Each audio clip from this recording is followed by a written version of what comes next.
Praise the lord. హల్లెలూయా. మనకున్నటువంటి అవయవములలో నాలుక చాలా చిన్నది.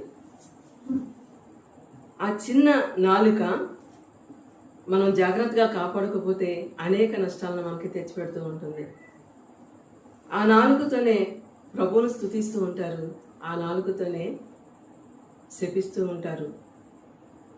దేవుని చేత చేయబడినటువంటి మనుషులను శపిస్తూ ఉంటారు, దూషిస్తూ ఉంటారు.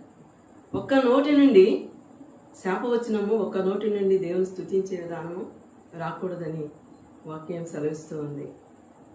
ఈ నాలుక ఎంత ప్రమాదకరం అంటే, ఒక మాట ఒక ప్రదేశంలో వినపడినప్పుడు కొద్ది నిమిషంలోనే అది మొత్తం కూడా స్ప్రెడ్ అయిపోతూ ఉంటుంది. నాలుకను దేనితో పోల్చాడంటే వాక్యంలో అగ్నితో పోల్చాడు. అగ్ని ఎక్కడైతే ఒక చోట వెలిగించబడుతుందో అది ఆ గాలికి మొత్తం కూడా స్ప్రెడ్ అయిపోతూ ఉంటుంది. అందుకే నాలుకను మనం చాలా భద్రంగా కాపాడుకోవాలని యాకోబు పత్రికలో వాక్యం సెలవిస్తూ ఉంది. ఏ నరుడును నాలుకను సాధి చేయి నేరడు, అది మరణకరమైన విషంతో నిండినది, అది నిరర్గళమైన దుష్టత్వమే, దీనితో తండ్రి అయిన ప్రభువును స్తుతించుము, దీనితోనే దేవుని పోలిక పుట్టిన మనుషులను శపింతుమని వాక్యం సెలవిస్తూ ఉంది. ఒక్క నోటి నుండి ఆశీర్వచనము శాపవచనము రాకూడదు కదా. ఒక్క నోటి నుండి దీవెనకరమైన మాటలు శాపవచనములు రాకూడదు కదా. అయితే మనం మాట్లాడేటప్పుడు మన నోటి నుండి దీవెనకరమైన మాటలు రావాలి, ఆశీర్వాదకరమైన మాటలు రావాలి, ప్రవచనాత్మకమైనటువంటి మాటలు రావాలి. ఒక కుటుంబాన్ని దీవించే స్థితిలో మన మాటలు ఉండేలాగా మనం చూసుకోవాలి.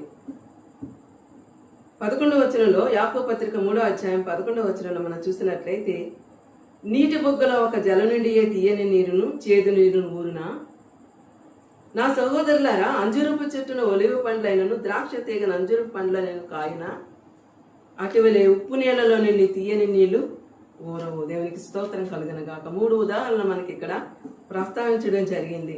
ఒక జల నుండి, ఒక ఊట నుండి తీయగా ఉండే నీళ్లు చేదుగా ఉండే నీళ్లు రావు కదా. అంజూరపు చెట్టు నుంచి అంజూరపు పండ్లు వస్తాయి కానీ ద్రాక్ష పండ్లు రావు కదా. అలాగే ఉప్పు నీళ్లలో నుండి తీయని నీళ్లు రావు కదా. మరి మన నోటి నుంచి, నాలుక నుంచి ఎందుకని 2 విధమైన మాటలు వస్తున్నాయి? మనం ఒక్కసారి ఆలోచన చేయాలి. వాక్యం ఏమని సెలవిస్తుందంటే, నా సహోదరులారా ఇలా ఉండకూడదు మీకని యాకోబు భక్తుడు రాస్తూ ఉన్నాడు. అందరితో కూడా మాట్లాడుతున్నాడు. ఆ దినాన అక్కడున్న ప్రజలతో మాట్లాడిన మాటలే ఈ దినాన మనతో కూడా మాట్లాడుతూ ఉన్నాడు.